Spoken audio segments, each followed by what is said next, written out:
우리에게 주신 하나님 말씀 출애굽기 20장 14절 말씀입니다. 출애굽기 20장 14절 말씀. 출애굽기 20장 14절.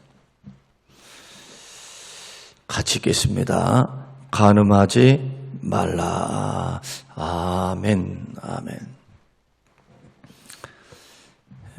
오늘 본문의 말씀을 통해서 간음하지 말라 라는 제목의 말씀으로 함께 말씀을 나누겠습니다.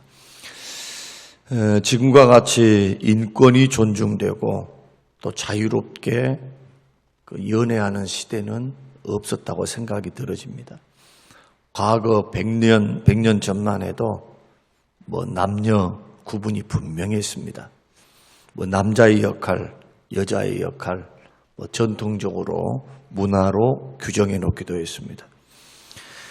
그때는 남녀 간의 자유연애는 생각조차도 못했고, 그 부모가 알아서 중매해주면, 짝지어주면, 그저 결혼하는 시대였으니까요.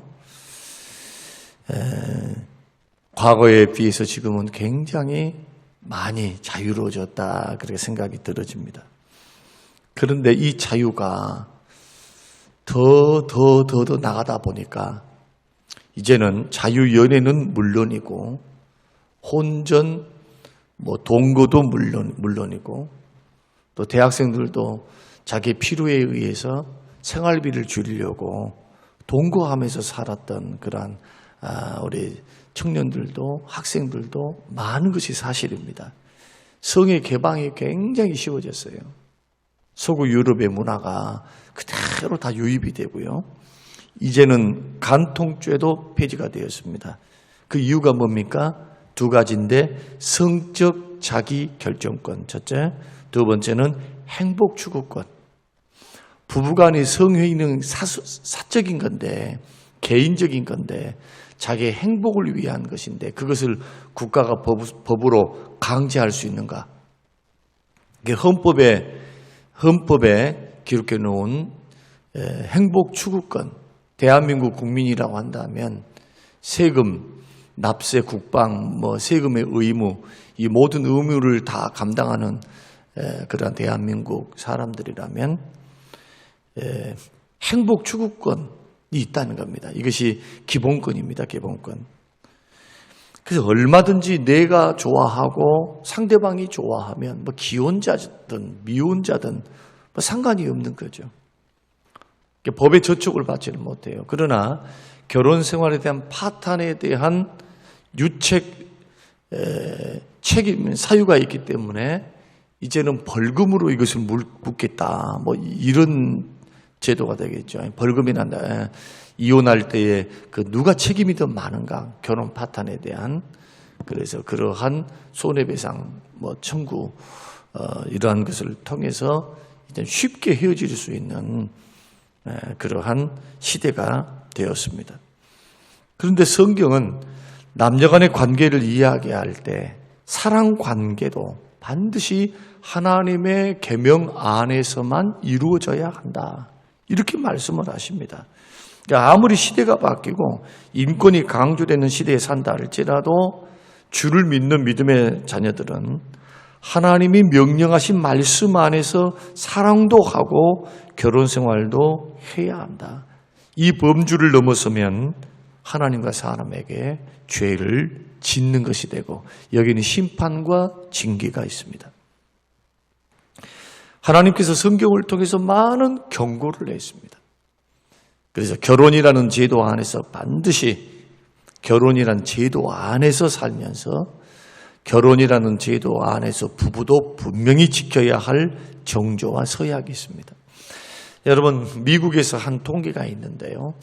우리가 서로 계약 결혼을 하자. 계약 결혼이라고 하는 것은 뭐냐면 서로 살아보고 1년이고 2년이고 6개월이고 살아보고 서로가 맞으면 그때 정식적으로 혼인신고도 하고 결혼도 하자. 이런 문화가 확산되었는데 이런 사람들이 이혼할 확률하고 하나님 앞에 예배를 드리고 결혼 서약을 해서 남녀가 정당하게 결혼식을 올려서 이렇게 결혼하는 사람들과의 이혼율을 보니까 어떤 사람들의 이혼율이 높았냐 하면은 서로 자기 마음대로 혼전 선교하면서 같이 둘이 좋아하니까 삽시다 했던 사람들, 이런 사람들은 쉽게 헤어지더라는 거예요. 그리고 새로운 사람을 또 그렇게 만나게 돼요.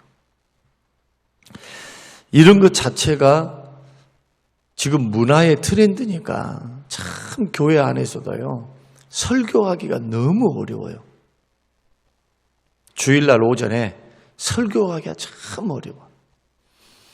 왜냐하면은 한두 가정이 그런 것이 아니거든요. 그분들에게는 이것이 상처가 될 수 있을 것 같고, 정죄가 될 것 같고, 그리고 그분들의 마음에 불편함을 줄 것 같으니까 참 곤란해요. 그러나 우리가 하나님 말씀을 우리가 바로 믿고 자식들에게 바로 가르쳐 줘야 되고, 우리도 바로 믿어야 돼요. 한 번밖에 없는 인생이 있죠. 정말 불신결혼하면 안 됩니다. 절대로. 여러분 평생 후회합니다. 평생. 어떤 분들은 찾아와서 저에게 주례도 부탁하고 다, 그래서 저는 다 받아주는 입장에 있어요. 그래서 분명히 해야 될 것은 분명히 있어요. 성경이 금하고 있는 것은 안 하는 게 좋습니다. 아무리 조건이 어떻네, 뭐가 어떻네, 이것이 어떻네, 아무리 그렇게 안다 할지라도 예수 그리스도를 믿는 믿음 안에서 결혼이 돼야 돼요. 믿음 안에서. 같은 것을 바라봐야 돼요. 지금과 같이 쉽게 만나서 쉽게 헤어지는 시대 가운데서는요, 믿음 안에서 자녀들이 한평생을 정말 시행착오를 겪지만은 같은 믿음을 가지고 같은 방향성을 가지고 걸어가면서 인생 풍파도 만나잖아요. 어려움도 겪을 거라는 거예요. 그런 믿음으로 극복하면서 하나님이 주시는 은혜 안에서 그런 인생을 살아가야 행복해요. 참고 견디면 좋은 날이 옵니다. 하나님 안에서 연단받고 훈련받으면 복된 날이 와요. 조건만 봐서는 참 곤란해요. 부모들이 기도 많이 해야 되고요. 자식들한테도 이러한 믿음을 반드시 심어놔야 돼요. 그래 선택할 거 아니에요. 선택을. 믿음 안에서 선택. 그러지 않고 엉뚱한 거 선택해가지고 살아봤는데 아니야. 돈 많은 사람하고 학벌 좋고 인물 좋은 사람하고 살아봤는데 신앙이 안 맞으니까 이게 지옥 같아. 이런 경우들이 얼마나 비일비재한가 몰라요. 아니면요, 지옥으로 같이 따라가. 그 불신자를 따라서 신앙생활도 등한히 해버린단 말이에요. 누가 책임지실래요? 천국과 지옥이 분명히 있는데. 인생 허송세월 보내서는 안 되죠. 우리가 지금 예수님을 믿고 걸어가는 이 길은요, 생명의 길입니다. 상급이 기다리고 있는 길이고요, 영생 복락이 기다리고 있는 길이에요. 이 땅에서 그냥 30년, 40년 살다가 다 끝나버릴 존재가 아니에요. 만약에 그렇게 알고 그렇게 급한 불을 끄기 위해서 그렇게만 살아간다면 고민 많이 해보시라 이거예요. 한번. 영원한 영생, 영원한 축복, 영원한 상급과 이 땅에서 사는 삶 속에 한 7, 80년 사는 이 생활이 도대체 어떤 값어치를 가지고 우리가 살아가는가.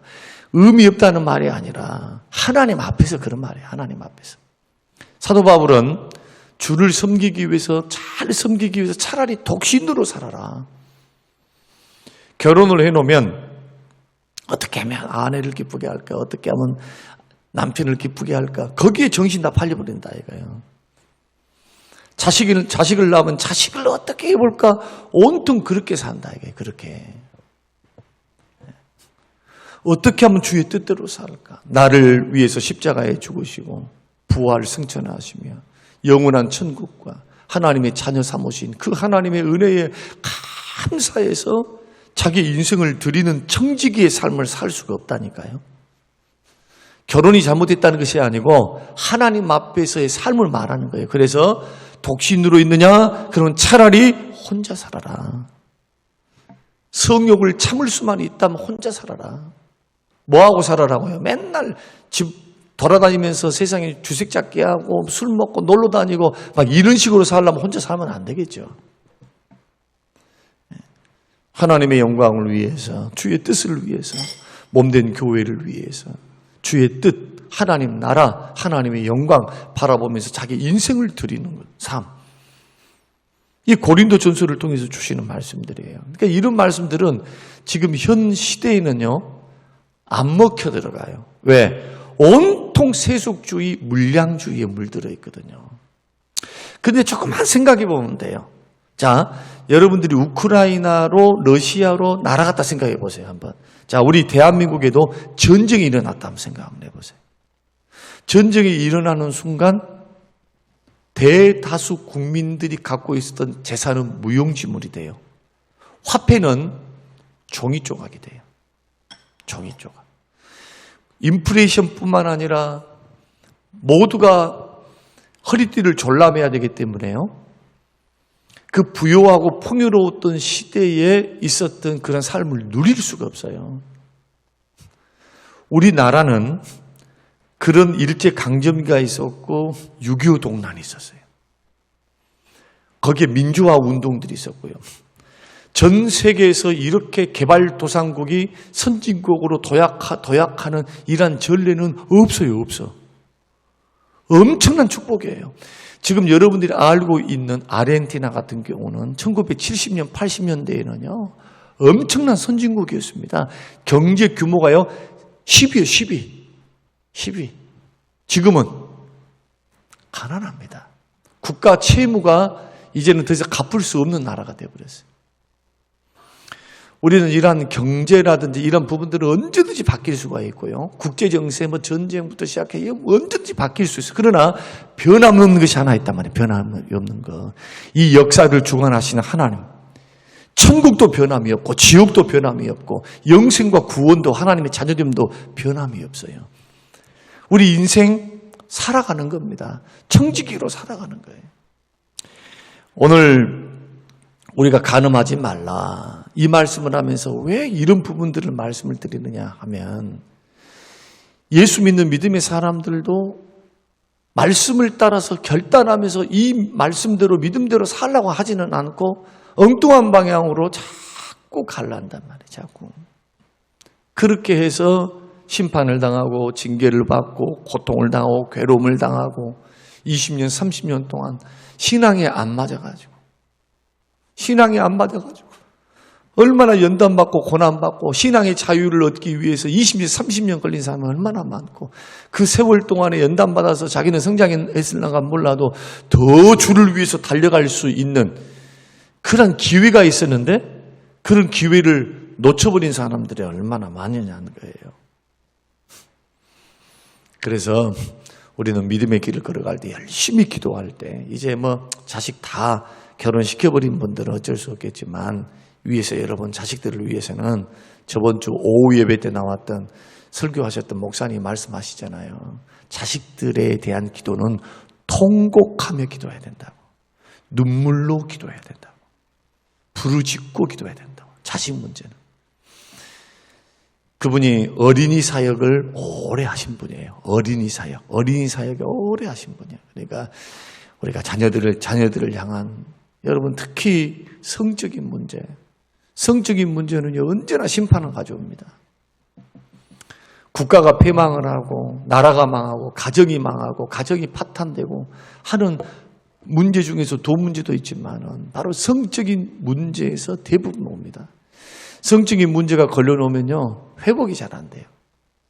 가정이 파탄 나버리면은 회복되기 어려워.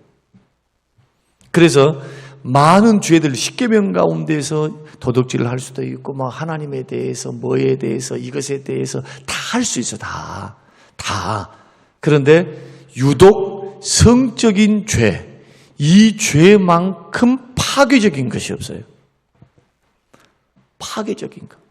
나의 영혼도 파괴를 시키고 상대방의 영혼도 파괴시키고 가정도 파괴시키고 주변 사람들도 상처를 주고.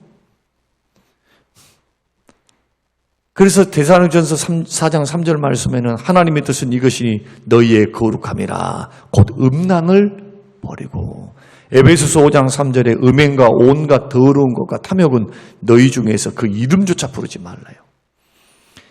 사도행전 15장 29절에서 우상의 제물과 피와 목매어 죽인 것과 음행을 멀리하라. 이에 스스로 삼가하면 잘되리라. 평안함을 원하노라. 우상 숭배하지 않고 우상의 제물 먹지 않고 목매어 죽인 것을 멀리하고 음행을 멀리하면, 이방인이라 할지라도 유대인이 아니어도 이방인이라 할지라도 예수 믿는 사람 이 세 가지만 조심하면 율법에 있는 모든 것 다 못 지킨다 할지라도 평안할 것이고 잘 될 거라는 거예요. 이 성경의 가르침입니다. 그러니까 우리는 이런 부분들을 우리가 생각하면서 남들에 대해서 막 비판하고 정죄할 필요는 없잖아요. 하나님께서 비판, 판단, 정죄하라고 합니까? 안 합니다. 하지 말라고 합니다. 불쌍히 여기고, 죄는 미워하지만은 죄인을 불쌍히 여기고 긍휼히 여기고 미워하지는 말아야 돼요. 약해서 넘어져 있는데 끌어주고 세워주고 붙들어줘야죠. 다시 그 길에 넘어지지 않도록 붙들어서 바른 길을 걸어가도록 해줘야죠. 사랑으로 품으면서 권면하면서. 그러나 우리 자신들에게 적용할 때는 다르죠. 우리 자신들에게는. 그래서 오늘 방송을 듣고 있는 우리 모든 성도님들이 이 십계명의 말씀들을 생각할 때 여러분 간음을 조심하시고요. 부끄러운 말, 누추한 말, 어리석은 말, 음행의 말, 농담이라도 그것은 여러분 버리시고 멀리하게 되시기를 주의 이름으로 축원합니다. 그러면 성경에서 말씀하는 간음 가운데 세 가지 간음을 조심해야 됩니다. 첫째는 주로 제가 말씀드렸던 것은 육체의 간음이에요. 몸으로 짓는 죄가 됩니다. 그런데 성경은 몸으로 짓는 것만 죄라고 말하지 않습니다. 예수님은 마음의 간음도 생각의 간음도 말씀을 하셨어요. 마음으로 자꾸 어떤 여자를 보고 어떤 남자를 보고 자꾸 어떻게 해보고 싶다, 뭐 하고 싶다, 뭐 이렇다. 그냥 스쳐 지나가는 욕망이 아니고 그냥 주목해서 보면서 자꾸 거기에 빠져있는 사람, 이것은 마음으로 이미 간음한 사람입니다. 여러분, 남자들이 실실 배회하면서 막 대상을 물색하고 있죠. 이런 사람의 특징이 뭔 줄 아세요? 마음과 생각이 그게 가득 차 있어요. 가득 차 있어. 그냥 하나님 결혼을 하든지. 결혼. 풀 수 있는 방법. 이 사람의 하나님 기본적인 욕구를 풀 수 있는 방법은 유일하게 부부밖에 없어요. 성경이 가르치면. 만약에 성경에서 다윗은 부인이 여럿입니다. 야곱도 여럿입니다. 그리고 뭐 성경이 거저 같은 사람은 다 여럿 거느리고 삽디다. 여러분 그거 좋아하지 마세요. 하나님의 기본적인 원리는 일부일처제입니다. 사람들이 하는 그 죄에 대해서 자기들이 다 보응을 받았어요.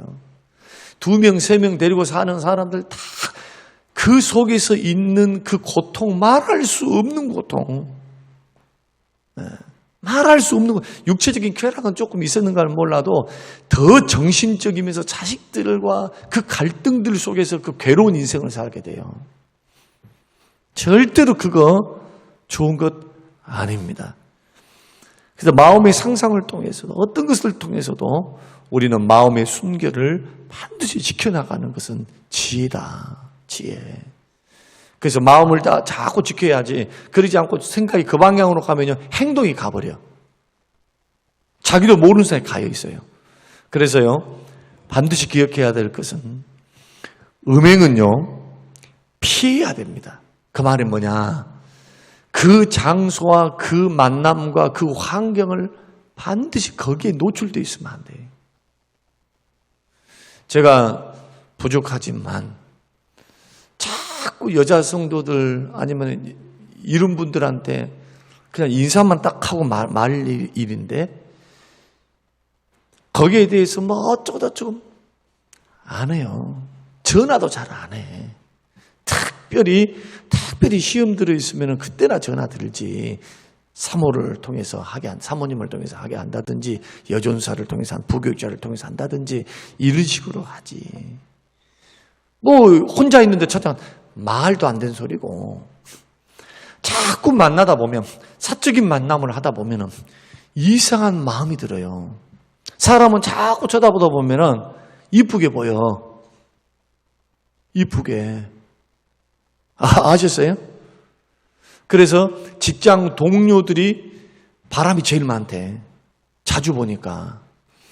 교회에서도요, 막 부부 동반으로 만났습니다. 저는 지금 그거 안 하고 있는데, 부부 동반은 어땠습니다? 성가대 모임이 어떻습니다? 무슨 교제가 어떻습니다? 막 부부 동반으로 막 만났어.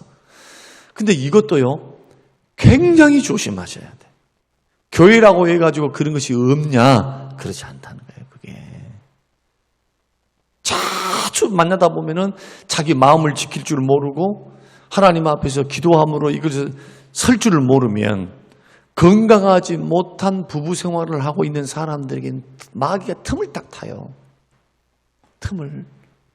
그래서 저는 지금도 부부 동반보다는 남자들은 남자들끼리 모이고 여자들끼리 교제하는 게 좋다 생각을 해요. 왜냐하면 우리의 약함과 이 시대가 너무 악해. 이 시대가. 특히 성가대 같은 경우는 자꾸 만나서 찬양하고 오 하면서 무슨 밥 먹으러 갑니다. 어쩌습니다. 여기 남녀가 설 수밖에 없으니까 그래요. 남녀가. 그러니까 이런 부분들은 참 제가 목회자로서 오랜 세월 이렇게 목회를 하다 보니까 보기도 하고 느끼기도 하고 생각되기도 하고 막 이런 부분들을 보면서 이것이 보통 시험이 아니에요. 이게 보통 시험이. 그러니까 이런 부분들을 이길 수 있는 방법은 그래요. 마음과 생각에서부터 먼저 이겨내야 돼. 기도로. 그리고 그런 환경 절대 만들면 안 돼요. 환경을 만들면 큰일 나. 넘어지는 것은 시간 문제. 이게 두 번째고, 세 번째는 영적인 간음을 조심하셔야 돼요. 성경에서 육체적인 간음과 영적 간음 때문에 이스라엘 백성들을 하나님이 징계하신 모습이 너무나 많이 나옵니다. 영적 간음이 뭡니까? 우상 숭배하는 거예요. 하나님보다 세상 더 사랑하는 거예요. 하나님보다 세상 더 좋아하는 거예요. 자기 유익을 위해서 하나님 언제나 뒷전으로 버려버리는 거. 하나님을 믿기는 믿는데 자꾸 딴 데 눈을 쳐다보는 거예요. 여러분 보세요.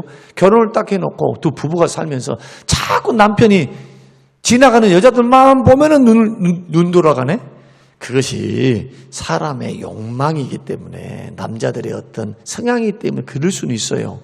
그러나 자꾸 끼우 바람기가 있어 끼우 거리면은 어떻게 그 아내가 마음이 좋다고 할 수 있겠어요? 그렇지 않겠습니까? 웃긴 일이지. 마치 이것과 같아요.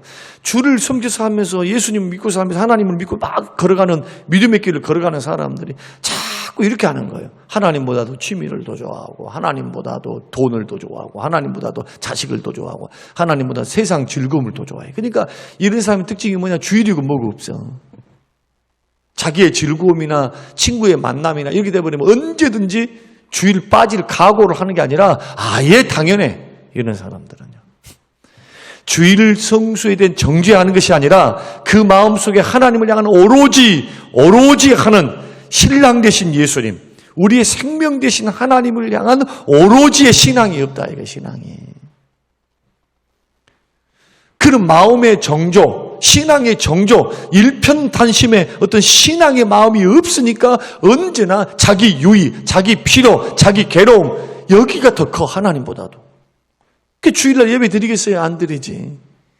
아프면 아프다, 힘들면 힘들다, 뭐 놀러 가게 돼야 된다, 무슨 일이 있다, 별별 구실을 다 만들게 돼요. 그 구실에 다 넘어지는 거예요. 이제 초신자들은 그런다 하십시다.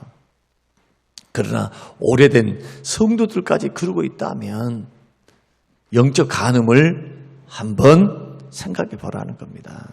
그 성경은 요한 1서를 통해서 간음하는 여인들이여 세상을 사랑하는 것이 하나님과 원수되는 것을 알지 못하느냐. 뭐가 간음이 돼요, 영적으로? 하나님보다 세상 더 사랑하는 거예요. 천국 갈 하나님의 백성들이 세상 것만 붙들고 살고 있어. 세상이 필요 없다는 게 아니라 열심히 달려가도 이것은 아니, 없어지는 것이라, 사라지는 것이다. 아무리 말해봤자요.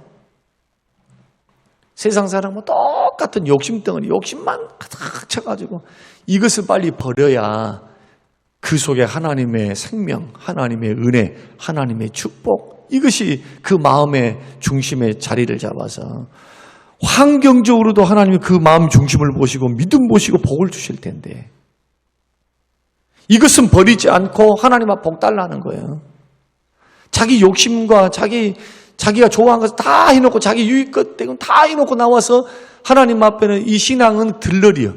신앙은 하나의 어떤 하나는 취미생활로 여기면서 와서 그냥 오살나게 복은 달래 또. 만약에 그런다면 곰곰이 생각해 보라는 겁니다. 저를 비롯해서 우리 성도님들이 생각해 보라는 거예요. 여러분이 하나님이라고 한다면 한번 생각해 보세요. 입장을 바꿔놔서 한번 생각해 보라는 거예요. 한번. 그런 성도들에게 꾸준히 복을 주시겠는가? 물론 구원은 조건 없는 하나님의 은혜로 주시는 하나님의 은혜니까 그런다 하십시다. 이 땅을 살면서 뭐가 이뻐가지고 계속 물질 주시고 건강 주시겠어요? 그러면 주시는 것만큼 가져가가지고 더 건강 물질을 가지고 죄 짓는 데 사용할 것 아니냔 말이에요. 그러니까 하나님께 다루시는 거예요. 하나님께 다루시는 거예요. 그래서 징계받는 자가 참다운 예수 믿는 사람이 하나님의 자녀예요. 그래서 우리는 지혜로운 신앙생활을 하기를 원합니다. 오늘 간음에 대해서 육체적인 간음, 마음의 간음, 영적인 간음, 이 세 가지는 반드시 지켜야 한다. 여러분 이기시고 승리하는 길로 꼭 걸어가시게 되시기를 바라고, 혹시라도 이미 물이 엎질러져 버렸어. 내가 실수했어요. 연약해서 넘어졌어. 그리고 돌이킬 수 없는 어떤 상처와 아픔을 가졌어요. 그 문제를 가지고 주님 앞에 나아가십시오.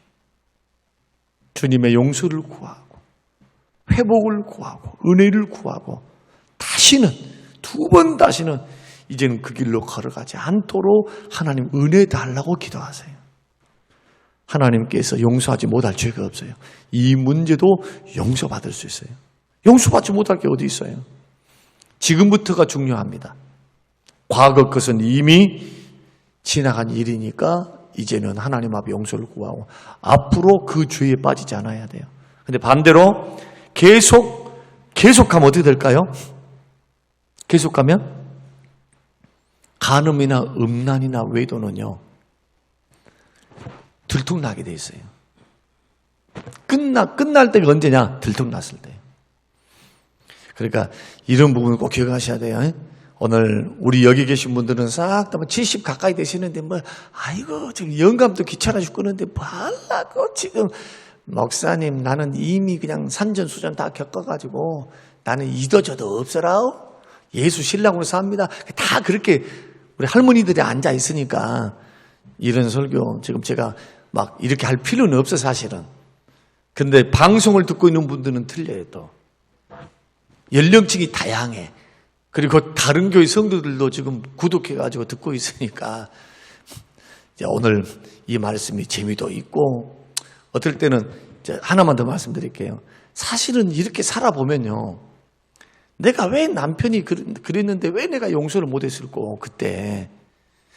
지내놓고 보니까 아무것도 아니잖아요 이게. 안 그런가요? 안 그런가 보네. 아직도 그래도 아이고 그런가 보네. 네. 옛날 어르신들은요 그렇게 참으면서 나이가 딱 들었어요. 나이가 딱 들어서 80이고 70이고 80이고 딱 돼서 미운정 가지고서 살면서도 그래도 이릅디다. 우리 할머니들을 보면은 그래도 돌아가실 때 제일 슬퍼서 우는 사람이 할머니들이에요. 지금은 이도저도 없어요. 왜? 실수하면 이혼해! 갈라서! 그러니까 그도 저도 없어, 지금은요. 이제 예수 믿는 믿음의 사람들은 우리가 좀 다르게 살아야 한다. 이것을 여러분 한번 기억하시면서 믿음의 길을 걸어가면서 오늘 이 부분에 있어서 절대로 정죄하는 말씀이 아닙니다. 이 말씀은 회복의 말씀이에요. 여러분 힘내시고요. 여러분 언제든지 회개의 기회, 용서의 기회는 열려 있고 하나님은 회복하십니다. 여러분 꼭 승리하게 되시기를 주님의 이름으로 축원합니다. 고마우신 하나님 아버지, 고맙고 감사합니다. 주시는 귀한 말씀 우리에게 주심을 감사합니다. 하나님 영광 받으시옵소서, 찬양 받으시옵소서. 하나님 우리에게 주신 위한 말씀이 우리에게 생명이 되어서 이기고 승리한 길을 걸어가게 하옵소서. 하나님 아버지, 이 7계명 때문에 얼마나 많은 가정이, 얼마나 많은 개인들이 힘들고 어려워했습니까? 하나님 용서하여 주시옵소서. 회개할 때 주기 회복하여 주시옵소서. 다시는 그런 죄에 빠지지 않도록 축복하옵소서. 감사드리며 예수님 이름으로 기도합니다. 아멘.